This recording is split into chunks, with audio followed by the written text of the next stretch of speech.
ومن أحسن قولا ممن دعا إلى الله وعمل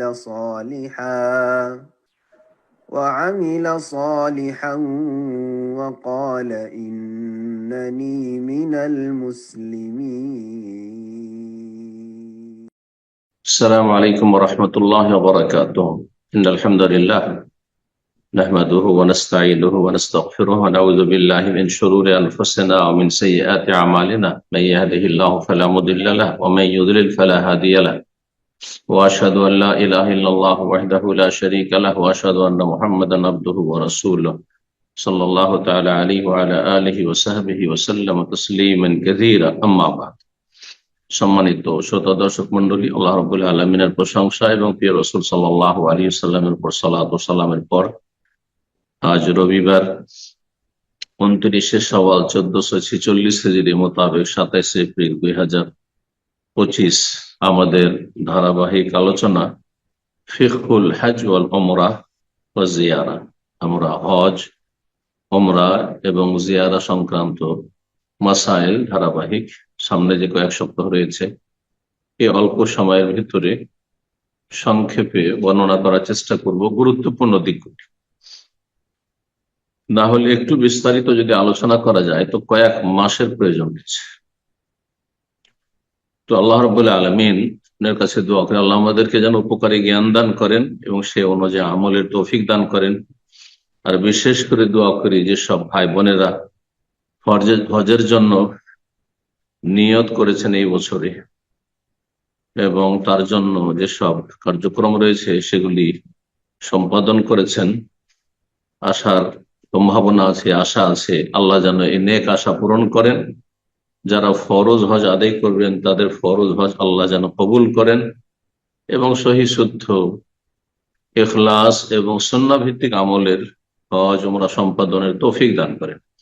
শিরক বিদআত থেকে মুক্ত থাকার তৌফিক দান করেন। আজ সব ভাই বোনেরা হয়তো নফল হজ করবেন, আল্লাহ তাদের হজ কবুল করেন এবং আল্লাহ রাব্বুল আলামিন আমাদেরকে যেন বঞ্চিত না রাখেন। যারা হজ করতে পারবেন না বা হজে যাবেন না, হজ করে ফেলেছেন, তাদের জন্য অনেক বিকল্প রাস্তা রয়েছে নেকি হজ হাসিলের। সেসব রাস্তাগুলি সম্পর্কে আমাদেরকে জানতে হবে। শুধু আজকে ইঙ্গিত করে দিচ্ছি, যারা হজে যাবেন না তারাও হজ উমরার মতো বা তার চাইতে কম বেশি নেকি হাসিল করতে পারেন নিজের ইখলাস এবং মেহনত অনুযায়ী। আল্লাহ যেন তৌফিক দান করেন। তো আজকের বিষয়বস্তু হচ্ছে হজের অর্থ, হুকুম এবং ফজিলত। হজের অর্থ বলতে শাব্দিক অর্থ এবং শরঈ অর্থ অর্থাৎ পারিভাষিক অর্থ। হজের আবিধানিক অর্থ কি এবং হজের ইসলামের পরিভাষায় হজ কাকে বলা হয়। হজের শাব্দিক অর্থ হচ্ছে আল কাসদ, উদ্দেশ্য করা।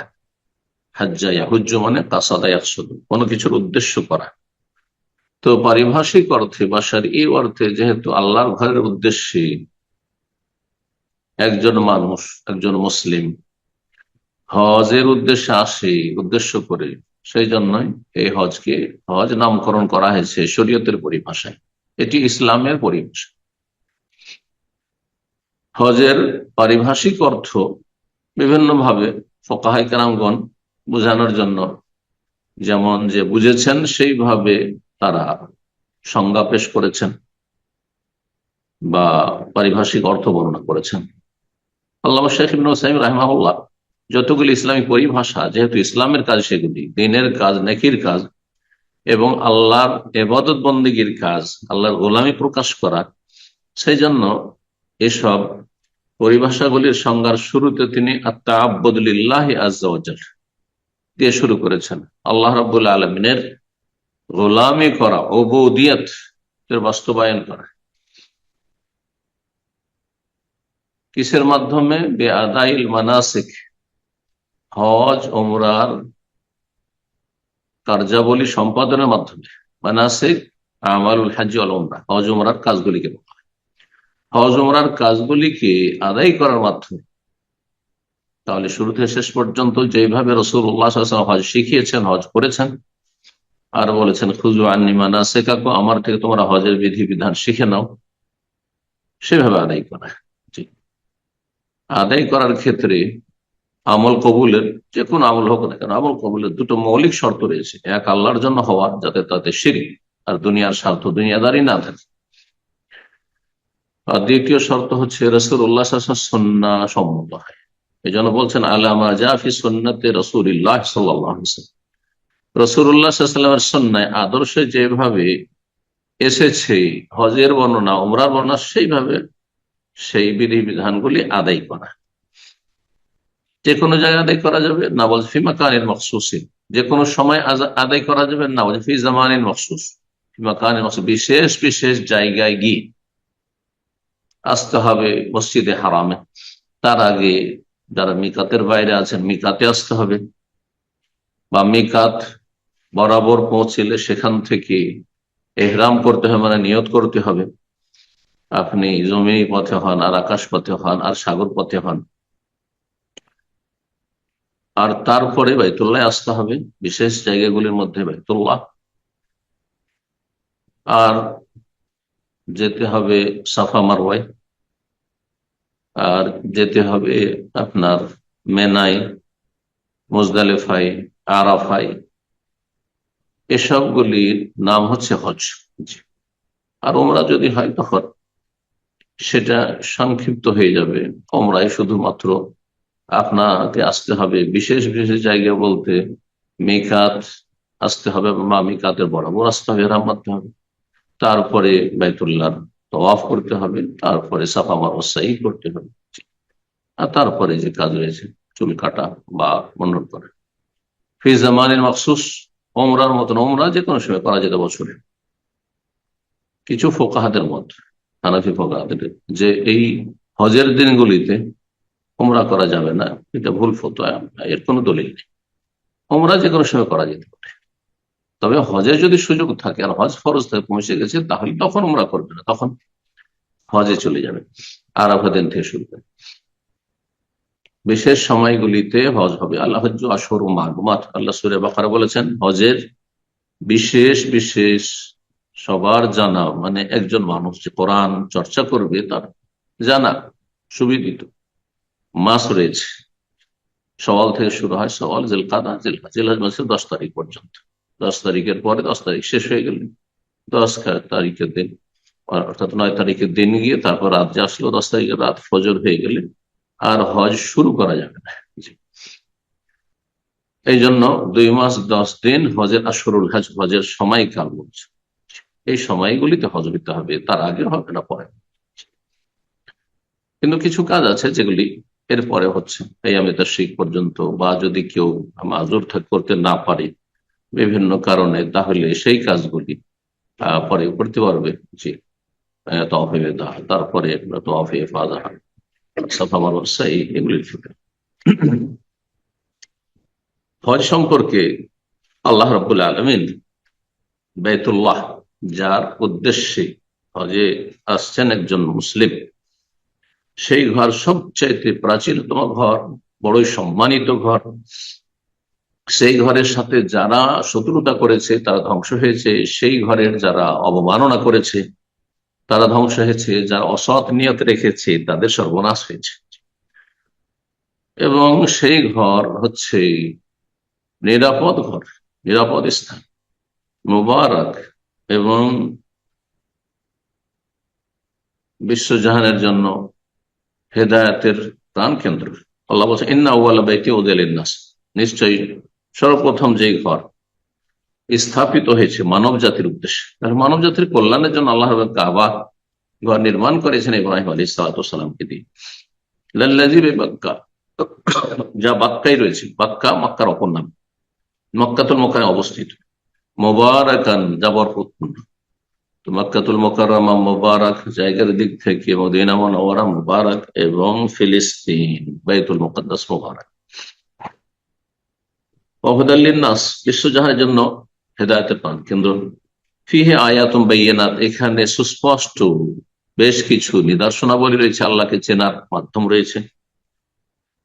মাকাম ইব্রাহিম, আর তার মধ্যে একটি হচ্ছে মাকাম ইব্রাহিম রয়েছে। অমন দখালহ কানা আমিন, আর যারা এখানে এসে প্রবেশ করবে যদি অপরাধও করে তারপর সেখানে নিরাপদ। যদি এর বিস্তারিত বিধিবিধানের ব্যাখ্যার প্রয়োজন রয়েছে। এখানে এসে মানুষ নিরাপদ।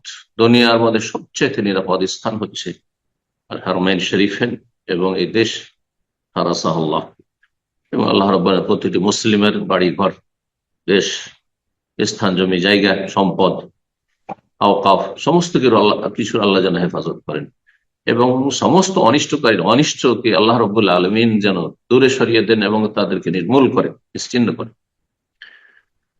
ওমান দাখালাহু কানা আমিনা ওয়ালিল্লাহি আলান নাস, এবং আল্লাহর জন্য এই হজ খুলুসিয়াতের সাথে প্রথম শব্দ ক্লাস, ওই সমস্ত মানুষের হজ ফরজ। হিজ্জুল বাইত, বাইতুল্লাহর হজ করা, মানে ইসতাতা ইলাইহি সাবিলা, যার কাছে শক্তি সামর্থ্য রয়েছে আর্থিক, যে সে বাইতুল্লাহর ঘর পর্যন্ত রাস্তা অতিক্রম করে আসতে পারবে। ওমান কাফারা, আর কেউ যদি হজকে অস্বীকার করেন, যে হজ আমি মানি না, হজ ফরজ এটা মানি না, হজকে আমি মেনে নিতে পারছি না, এই কষ্ট আমি মেনে নিতে পারছি না, এত টাকা খরচ খরচা মেনে নিতে পারছি না, তাহলে সে কাফের। ওমান কাফার, আল্লাহ কাফারা বলেছেন। ফাইনাল্লাহ গানিয়ুন আনিল আলামিন, জানতে হবে যে আল্লাহ বিশ্ব জাহান থেকে অমুখাপেক্ষ, আল্লাহ কারো ধারে। হজের বহু হেকমত, তত্ত্ব, রহস্য রয়েছে। সময় স্বল্পতার জন্য সেই দিকগুলিতে আমরা যাচ্ছি না। এখন বর্ণনা করব হুকমুল হজ, হজের হুকুম, বিধিবিধান। হুকুম বলতে পাঁচটির একটি হবে, হয় ফরজ ওয়াজিব, ফরজ ওয়াজিব একই জিনিস, আর না হলে তার বিপরীত হারাম। ফরজ করা আবশ্যক আর হারাম থেকে বেঁচে থাকা আবশ্যক, দুটো হয়ে গেল। আর একটি হচ্ছে মুস্তাহাব, যার মধ্যে সুন্নাত, সুন্নাত মুআক্কাদা, গায়র মুআক্কাদা, নফল সব শামিল, যে কাজগুলি করা ভালো কিন্তু না করলে কোনো গুনাহ তেমন নেই, মুস্তাহাব। আর তার বিপরীত হচ্ছে মাকরুহ, অপছন্দনীয়, মাকরুহ তানজিহ, যেগুলো অপছন্দনীয়। তো এই ছিল চারটি, আর মাঝখানে একটি রয়েছে ওয়াজিব, ফরজ এবং হারামের মাঝামাঝি, মিডিলে, সেটা হচ্ছে মুবাহ, জায়েজ, তা করা না করা সমান। এ হচ্ছে পাঁচটি হুকুম। পাঁচটি হুকুমের একটি ফিট হবে হজের উপর। তো হজ কি? হজ হচ্ছে ফরজ, এবং শুধু ফরজ বলা যথেষ্ট নয়, ইসলামের অন্যতম রুকন। ইসলামের যে পাঁচটি রুকন স্তম্ভ রয়েছে তার অন্যতম। বলছেন লেখক, আল হজ্জ রুকুন মিন আরকানিল ইসলাম, হজ হচ্ছে ইসলামের অন্যতম গুরুত্বপূর্ণ রুকুন। ফরিদা ফিস সানাতি তাসিম আল হিজরা, হিজরতের নবম বছরে ফরজ হয়েছে। তাহলে হজ একেবারে শেষ দিকে গিয়ে নবী সাল্লাল্লাহু আলাইহি ওয়াসাল্লামের জীবদ্দশায় ফরজ হয়েছে, কারণ তার আগে মক্কা বিজয় হয়নি। মক্কা বিজয় হলো অষ্টম হিজরিতে। তার আগ পর্যন্ত আল্লাহ কি করে হজ ফরজ করে, যেখানে মুসলিমরা আসতে পারবে না নিরাপদ, যেখানে সফর করে আসা, যেখানে চলাফেরা করা, যেখানে ইবাদত সম্পাদন করা নিরাপদ নয় এবং কাফেরদের অধীনে রয়েছে। এই জন্য হজ ফরজ হয়, বিলম্ব হয়েছে। পক্ষান্তরে সিয়াম, রোজা, জাকাত এগুলো দ্বিতীয় হিজরিতেই ফরজ হয়ে গেছে। যদি হজ না জাকাত সম্পর্কে বিস্তারিত বলেছি এর আগে, যে মক্কায় প্রাথমিক অবস্থায় ফরজ করা হয়েছিল, আর বিস্তারিত বিধিবিধান মদিনে এসছে। রোজা, সিয়াম দ্বিতীয় হিজরিতে, এই মতটি ঠিক। আর যারা বলেছেন যে ষষ্ঠ হিজরিতে হজ ফরজ হয়েছে, তাদের মতটি দুর্বল। ওহো ওয়াজিবুন আলা কুল্লি মুসলিম, এই হজ করা ফরজ। ওয়াজিব আর ফরজ তাহলে সমান, ওয়াজিব আর ফরজে কোনো পার্থক্য নেই। একমাত্র হানাফি মাযহাব, শাফিঈ, মালিকি, হাম্বলি মাযহাব এবং মুহাদ্দিসিনে কিরাম তাদের ভাষায় ওয়াজিবুন আর ফারদুন মানে বাধ্যতামূলক করতে হবে, এটাই। যা করা আবশ্যক, যা ছাড়া হারাম। কার উপর ফরজ? অমুসলিমের উপর নয়। অমুসলিমের প্রথম ফরজ হচ্ছে লা ইলাহা ইল্লাল্লাহ, তাওহীদ, আল্লাহর একত্বের ঘোষণা, ইসলামে প্রবেশ করা সবচেয়ে বড় ফরজ, যে তাওহীদ। প্রত্যেক মুসলিমের ফরজ সে যেন মুসলিম হয়, এক। দুই নম্বর, স্বাধীন মুসলিম হয়, যেন পরাধীন মানে কৃতদাস না হয়। তিন নম্বর হচ্ছে বালিগ, সাবালক হয়, তাহলে হজ ফরজ। সাবালক হওয়ার আগে হজ ফরজ নেই, যদিও আর্থিক সচ্ছলতা থাকে অথবা বাবা মা করিয়ে দিতে, হজ ফরজ নেই।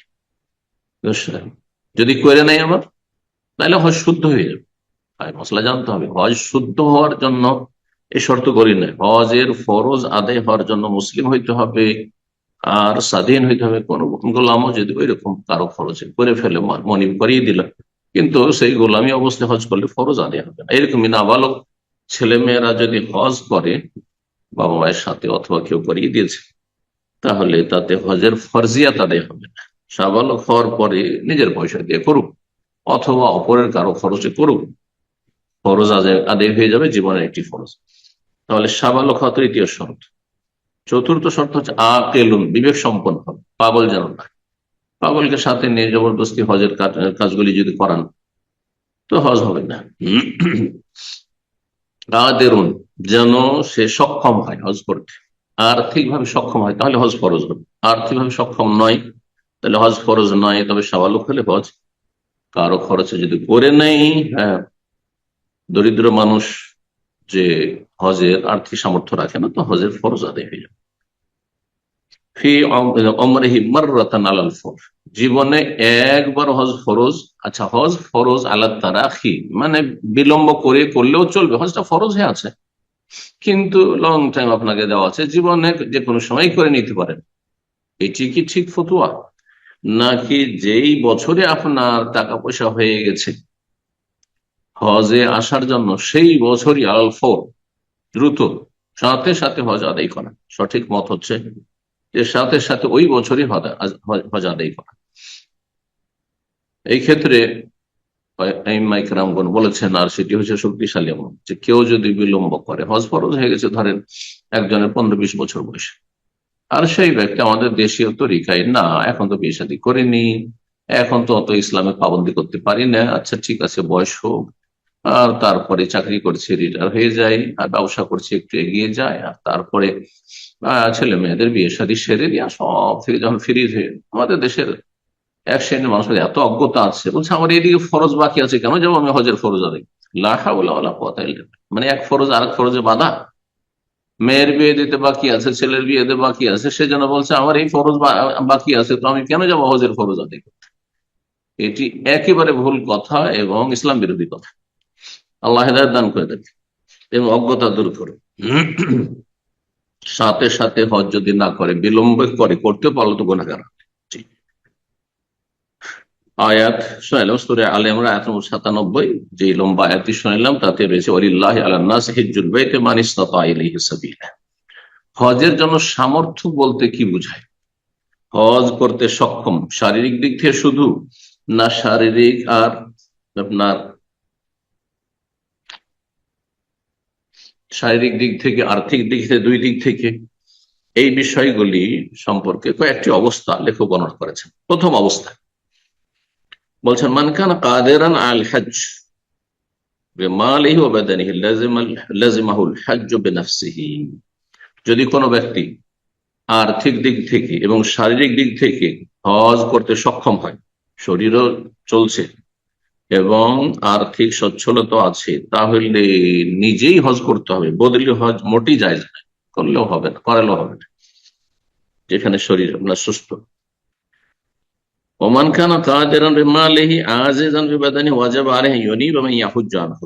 আর যদি কোনো ব্যক্তি আর্থিক দিক থেকে সক্ষম হয়, হজে পয়সা আছে কিন্তু শারীরিক দিক থেকে প্রতিবন্ধী অথবা অসুস্থ, খুব অসুস্থ, যাতে হজের কাজগুলি করা খুব কঠিন, তার জন্য কষ্টকর, তাহলে তার জন্য ফরজ, এটি কোনো সুন্নত নফল নয়, বদলি হজ। ফরজ হচ্ছে যে সেই ব্যক্তি কাউকে তার স্থলাভিষিক্ত বানাবে হজ করার জন্য, অর্থাৎ বদলি হজ করাবে। যারা বদলি হজ করবেন তারা দুনিয়ার রোজগার করব এই ধান্দা করে বেড়াবেন, আল্লাহ সন্তুষ্টির জন্য, মুসলিম ভাই বোনের উপকার করার জন্য করবেন। আর সেখানে কিছু পয়সা সে যদি অতিরিক্ত দিয়ে দেয় হজের খরচ খরচা ছাড়া, তাহলে নিতে কোনো দোষ নেই। কিন্তু নিছক দুনিয়ার গরজে আজকাল অধিকাংশ মানুষরা বদলি হজ করে বেড়াচ্ছে। যদি বেশি পয়সা না দেয়, কিছু নাই সে ভয়, তাহলে আমি কেন বদলি হজ করতে যাবো? এটা একটু নেকি পাবে না, কিছুই পাবে না, বরং গুনাহগার হবে। এটি হচ্ছে দুনিয়ার জন্য আমল করা, আখিরাতের আমল, দিন ইসলামের নেকির আমলগুলি যদি দুনিয়ার স্বার্থে কেউ করে, যে আমি নামাজ পড়ছি সুস্থ থাকার জন্য, যদি কিছু পাবে না, ও জাহেল। আসলে অনেকে কিন্তু এই ভুলগুলি করেন। আমি রোজা রাখছি সুস্থ থাকার জন্য, আমি দান খায়রাত করছি বালা মুসিবত থেকে বেঁচে থাকার জন্য, আমি বদলি হজ করছি কিসের জন্য? আমার কিছু টাকা পয়সা ইনকাম হবে সেই জন্য, তাহলে কিছুই হবে না, বড় গুনাহগার হবে, শিরকেটি। আল আমাল দুনিয়া, দুনিয়ার জন্য কাজ করা, এই মর্মে কোরআন কারিমে আয়াত রয়েছে, কথা লম্বা হয়ে যাবে সেজন্য সেদিকে যাচ্ছি না। তাহলে দ্বিতীয় অবস্থায় হজ্জে বদল করাইতে হবে, শারীরিক দিক থেকে অক্ষম কিন্তু আর্থিক সচ্ছলতা আছে, তাহলে বদলি হচ্ছে। ওমান কানা কাদিরান বিবাদানিহি, আর কেউ যদি শারীরিক দিক থেকে সুস্থ সক্ষম হয়, শারীরিক সুস্থতা আছে কিন্তু আজিজান বিমালি, আর্থিক অভাব রয়েছে, আর্থিক দিক থেকে অসচ্ছল, লাম ইয়াজিব আলাইহিল হজ, হজ ফরজ নয়। তাহলে হজ মূলত আর্থিক এবং শারীরিক উভয় প্রকারের ইবাদত, কিন্তু মূল বিষয় হচ্ছে আর্থিক ইবাদত। অর্থ সম্পদ যদি থাকে হজের, আর শারীরিক যদি সুস্থতা নাও থাকে, তাহলে হজ ফরজ। তাহলে আসল হচ্ছে হজ হচ্ছে ইবাদতে মালি, কিন্তু তার সাথে প্লাস ইবাদতে বাদানি। শারীরিক দিক থেকে কেউ যদি সক্ষম হয় কিন্তু আর্থিক সচ্ছলতা না থাকে, হজ ফরজ নয়। কিন্তু কেউ যদি করিয়ে দেয় যে চলো তুমি হজ করেছো, বলে না হজ করিনি, চলো আমি হজ করিয়ে দিচ্ছি তোমাকে, আমার তো টাকা পয়সা নেই, আপনার টাকা নেই কেন হজ করতে পারেন আপনি, তাহলে আপনার ফরজ হজ আদায় হয়ে যাবে। জি।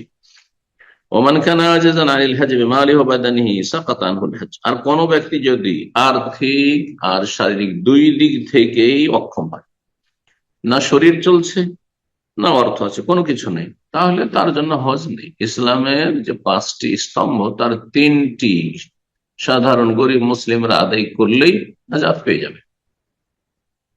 কালেমা তাইয়্যিবা, শাহাদাত, দুটো বাক্যের, এবং শাহাদাতের যে শর্ত রয়েছে সেগুলি পুরা করা, লা ইলাহা ইল্লাল্লাহু মুহাম্মাদুর রাসূলুল্লাহ, আর 5 ওয়াক্ত সালাত আদায় করা, আর রমজান মাসের সিয়াম। যাকাতও নেই, আর হজও নেই অভাবী মানুষদের জন্য, যাদের জীবনে পয়সা হলো না হজ করে, জীবনে পয়সা হলো না যাকাত দেওয়ার, কোনো অসুবিধা নেই ইনশাআল্লাহ। আল্লাহ রাব্বুল অন্য দিক থেকে উত্তম বিকল্প দেবেন, যদি ইখলাস, অন্তরের সততা থাকে। মাসলা আরেকটি লেখক বর্ণনা করেছেন, গুরুত্বপূর্ণ মাসলা, সেটা হচ্ছে জাকাতের পয়সা নিয়ে কি হজ করা যাবে? কেউ যদি জাকাতের পয়সা দিয়ে হজ করায়, এই বিষয়টি দুটো মত রয়েছে ফুকাহাদের। শাইখুল ইসলাম ইবনে তাইমিয়া রাহিমাহুল্লাহ এটিকে প্রাধান্য দিয়েছেন যে জাকাতের পয়সা নিয়ে হজ করা যাবে, আর এই মতটিকে শেখ লেখক যিনি রাহিমাহুল্লাহ তাআলা তিনি প্রাধান্য দিয়েছেন। তাই বলছে ওয়াজুজু লিমান লাইসা লাদাইহি মাল, কারো যদি ধন সম্পদ না থাকে, এই ইয়াখুযু মিনাজ যাকাত, আর কেউ যাকাত দিতে চায়, হ্যাঁ কিসের জন্য? ইয়াহুজ্জু বিহি, তার হজ করার জন্য, ফাল হাজ্জু মিন সাবিলিল্লাহ, তাহলে চলবে, হজ করে নেবে, কারণ হজ হচ্ছে ফি সাবিলিল্লাহর অন্তর্ভুক্ত। হজের সফর হচ্ছে ফি সাবিলিল্লাহর অন্তর্ভুক্ত তাদের কাছে। অন্যরা বলছেন না, চলবে না, যাকাতের পয়সা নিয়ে হজ করা যায় না, এই জন্য সতর্কতা অবলম্বন করে ভালো। কিন্তু মাসলায় সুযোগ আছে অভাবীদের জন্য, আল্লাহ কবুল করে, কিন্তু ইখলাসের সাথে করতে হবে। হজ ওমরার ফজিলত বলছিলাম, আলোচনা করবো এই মর্মে কয়েকটি হাদিস পেশ করি। আবু হুরায়রা রাদিয়াল্লাহু তাআলা আনহু বর্ণনা করছেন, তিনি বলেন যে সুইলা রাসূল আইয়ুল আমালি আফদাল, রাসূলুল্লাহ জিজ্ঞাসা করা হলো কোন আমল বেশি উৎকৃষ্ট? কাল ঈমানুন বিল্লাহি ওয়া রাসূলিহি, আল্লাহর প্রতি এবং রাসূলের প্রতি ঈমান, সবচেয়ে বড় তাওহীদ, ঈমান সবচেয়ে বড় ইবাদত, আর অন্তরের ইবাদত, অঙ্গ প্রত্যঙ্গের ইবাদত, অর্থের ইবাদত, বাচনিক ইবাদতের চাইতে অনেক অনেক গুণে গুরুত্বপূর্ণ হচ্ছে আমালুল কুলুব, অন্তরের আমলগুলি। আর অন্তরের গুরুত্বপূর্ণ, সবচেয়ে গুরুত্বপূর্ণ আমল হচ্ছে ঈমানুন বিল্লাহি ওয়া রাসূলিহি, ঈমানিয়াত, যে ঈমানের 6টি রকম, আল্লাহর প্রতি ঈমান, রাসূল সাল্লাল্লাহু আলাইহি ওয়াসাল্লামের প্রতি ঈমান, এটি সবচেয়ে উৎকৃষ্ট আমল। তাহলে ঈমানকে আমল বলে আখ্যায়িত করেছেন, আর এটি হচ্ছে আহলে সুন্নাত ওয়াল জামাতের পথ, এই হাদিস তার দলিল। কিন্তু হানাফি মাযহাবে ঈমান আমল ভিন্ন জিনিস, ঈমান শুধু বিশ্বাস আর জবানের স্বীকৃতি না, আমল ঈমানের অন্তর্ভুক্ত নয়। বহু হাদিস ইমাম বুখারী রাহিমাহুল্লাহ নিয়ে এসে খণ্ডন করেছেন এই হানাফি আকীদার ক্ষেত্রে ভুল মতের। কিলা, তারপরে জিজ্ঞাসা করা হলো সুম্মা মাজা, তারপরে কি? জিহাদুন ফি সাবিলিল্লাহ, আল্লাহর রাস্তায় জিহাদ। সুম্মা কিলা, তারপরে জিজ্ঞাসা করা হলো সুম্মা মাজা, তারপরে কি? তার হজ্জুন মাবরুর, 3 নম্বরে সবচেয়ে উত্তম আমল হচ্ছে মকবুল হজ, যেই হজে গুনাহ হয়নি, যে হজে হারাম পয়সার সংমিশ্রণ নেই, যেই হজ সুন্নত মোতাবেক হয়, শিরক মুক্ত হয়, বেদাত মুক্ত হয়, যে হজ খুলুসের সাথে আদায় করা হয়, এগুলি হচ্ছে হজ্জে মাবরুরের শর্ত। এগুলো যদি থাকে তাহলে আল্লাহ হজ কবুল করবেন। এর বিপরীত যদি থাকে তো হজ কখনো কবুল হবেই না, আর কখনো আংশিক কবুল, শুধু ফরজটা হয়তো আদায়। দ্বিতীয় হাদিস হজের ফজিলত বা হজ ওমরার ফজিলত, রাসূলুল্লাহ সাল্লাল্লাহু আলাইহি ওয়াসাল্লাম থেকে আবু হুরায়রা রাদিয়াল্লাহু তাআলা শুনেছেন, বলছেন সামিতুন নবী সাল্লাল্লাহু আলাইহি ওয়াসাল্লাম ইয়াকুল, আমি নবী সাল্লাল্লাহু আলাইহি ওয়াসাল্লাম বলতে শুনেছি, মান হাজ্জা লিল্লাহ, কেউ যদি আল্লাহর জন্য হজ করে, আল্লাহর সন্তুষ্টির জন্য, ইখলাস ইহতিসাব ঈমানের সাথে এবং নেকির আশায়, ফালাম ইয়ারফুস, যৌনাচার করলো না, স্ত্রী থাকলো তার সাথে ইহরাম অবস্থায়, কোন রকম কাছাকাছি হলো না, হ্যাঁ, আর কাম ভাব নিয়ে স্পর্শ করবে না, তাকাবেও না, ওয়াল্লাম ইয়াফসুক, এবং কোন গুনহার কাজও করলো না, ফাসিকি কাজ মানে কোন গুনহা, আল্লাহ এবং রাসূলের নাফরমানি করলো না। হজে এসে বিভিন্ন হারাম ধূমপান যারা করছে তারা ফাসিকি কাজ করছে। হজে এসে যারা আপনার বিভিন্ন রকম হারাম কাজ, ফজরে জামাতে উঠতে পারে না, আর মেয়ে নাই শুয়ে থাকে ফজরে জাগে না, আল্লাহর উপরে হেদায়েত দান করুন। হজে এসে যারা যে কোনো গুনাহ করে তাদের হজে কোনো ফায়দা হয় না। রাজা যদি ফাসিকি গুনাহ মুক্ত হজ হয়, যৌনাচার মুক্ত হজ হয় রাজা, তাহলে সে ফিরে আসবে হজ থেকে। সুবহানাল্লাহ, কত বড় সম্মান এবং কত বড় মর্যাদা। কায়াউমিন ওয়ালাদাতহু উম্মুহু ওয়া কায়াউমি ওয়ালাদাতহু, ওই দিনের মতো যেদিন তার মা তাকে ভূমিষ্ঠ করেছিল, মায়ের পেটে যেদিন ভূমিষ্ঠ হয়েছিল সেই দিনের মতো নিষ্পাপ হয়ে ফিরে আসবে। আল্লাহ যেন আমাদের হজ করে কবুল করে, আরো বেশি বেশি হজের তৌফিক দান করেন। যাদের ফরজ আদায় হয়নি তাদেরকে ফরজ আদায়ের তৌফিক দান করেন, এবং যাদের ফরজ আদায় হয়ে গেছে তাদেরকে আরো বেশি নফল আদায়ের তৌফিক দান করেন ইখলাসের সাথে। আবু হুরায়রা রাদিয়াল্লাহু তাআলা তৃতীয় হাদিস হজ ওমরার ফজিলত সম্পর্কে বলছেন, রাসূলুল্লাহ সাল্লাল্লাহু আলাইহি ওয়াসাল্লাম, আল উমরাতু কাফফারাতুন লিমা বাইনাহুমা, একটি উমরা থেকে আরেক উমরার মাঝামাঝি যেসব গুনাহগুলি হয় এগুলি মোচনকারী হয়ে যায়, উমরাতে গুনাহ মোচন হয়। ওয়াল হজ্জুল মাবরুর, আর হজ যদি মকবুল হয়, হ্যাঁ, নেকি আর নেকি ওয়ালা হজ হয়, লাইসা লাহু জাযাউন ইল্লাল জান্নাত, তাহলে তার প্রতিদান একমাত্র জান্নাত। সবচেয়ে বড় নিয়ামত, সবচেয়ে বড় প্রতিদান হচ্ছে।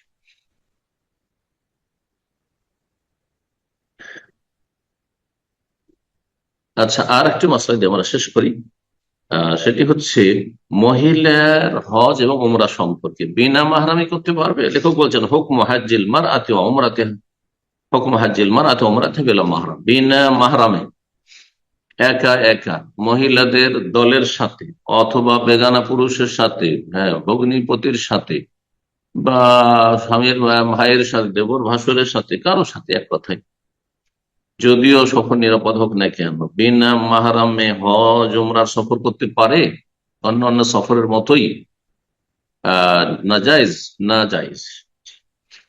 এই বিষয়ে আজকাল কিছু আলেমরা দ্বিমত করেছে, কিন্তু আগের জামানায় আইম্মা কেরামদের মধ্যে দ্বিমত পাওয়া যায় না, কারণ রাসূলুল্লাহ স্পষ্ট হাদিস রয়েছে।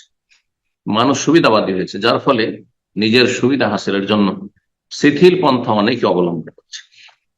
বলছেন লেখক, ইউশতারাতু লিউজুবিল হজ্জি আলাল মারআতি, মহিলার হজ ফরজ হওয়ার জন্য শর্ত, কন্ডিশন হচ্ছে ওজুদ ও মাহরামিল্লাহ, তার মাহরাম এমন পুরুষ ব্যক্তি থাকতে হবে, সাবালক, যার সাথে স্থায়ী বা বিয়ে হারাম না হয় তার স্বামী, স্বামী মিন জাওজিন, তার স্বামীর সাথে, মাইয়াহরুম আলাইহি নিকাহু আবাদান, যার সাথে স্থায়ী হয়েছে চিরকাল যেন বিয়ে হারাম।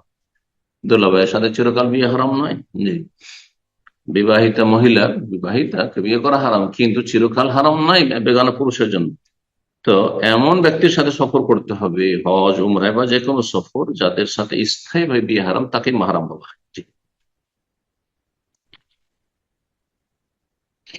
বলছেন যেমন বাবা, বাবার সাথে করবে, ভাই, আপন ভাই, মাত্র ভাই, বই পিতৃ ভাই বা দুধ ভাই, বোনের ছেলে, ছেলে, ছেলের ছেলে, হ্যাঁ, মেয়ের ছেলে, নিচে হলে অসুবিধা নেই, এরকমই দাদা, নানা, দাদা নানার বাবা, এভাবে এমন হবে এরকমই যারা। ফাইন আবাল মোহরে মজুদ, ফাইন আবাল মাহরাম, মাহরাম যিনি, যার সাথে ইসলামী বিয়ে হারাম, ওকে একজন মহিলা বললো যে চলেন আব্বা হজ করে আসি, বা স্বামীকে বলছে চলো আমাকে নিয়ে হজ করো, আমার পয়সা আছে, নিজের পয়সা দিয়ে হজ করবো, হ্যাঁ, হজ করতে সে অস্বীকার করলো, সে যেতে চায় না, তুমি যাও আমি যাবো না।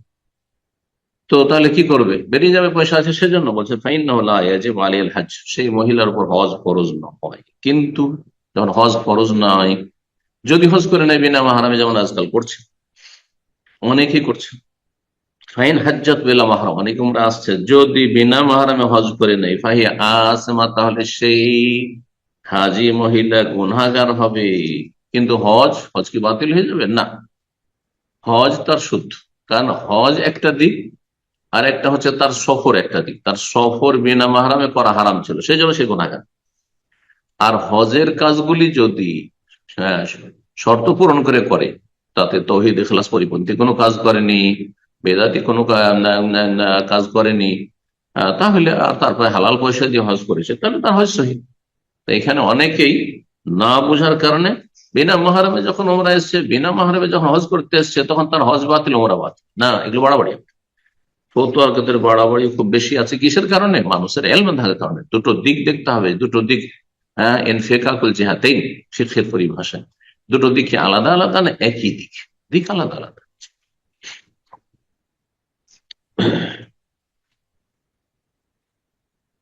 বলছেন কোন মহিলার জন্য জায়েজ নয় যে হজের জন্য সফর করবে, আও গাইরি অথবা অন্য কোনো সফর করবে, স্বামীর কাছে যাচ্ছে, মেয়ের কাছে যাচ্ছে, বা কোনো জায়গায় সফর করছে, কলেজ ইউনিভার্সিটির জন্য, ইল্লা মাহারাম, তার সাথে যেন মাহারাম থাকে। সাওন কানাত শাম, বা সেই মহিলা যুবতী হোক, আওয়াজ যদি এমনকি বুড়ি হোক। হ্যাঁ, অনেকে বলেছেন বুড়ি বয়সিকা যদি হয়ে থাকে জায়েজ। না, বুড়ির জন্য বুড়ার ফিতনা রয়েছে, যুবতীর জন্য যেমন যুবকের ফিতনা রয়েছে। মহিলাদের একটি দলের সাথে যাক অথবা একা যাক না কেন, কারণ কেউ কেউ মহিলাদের গ্রুপে যদি হয় জায়েজ বলেছেন, সেই জন্য তার রদ করছেন, খণ্ডন করছেন।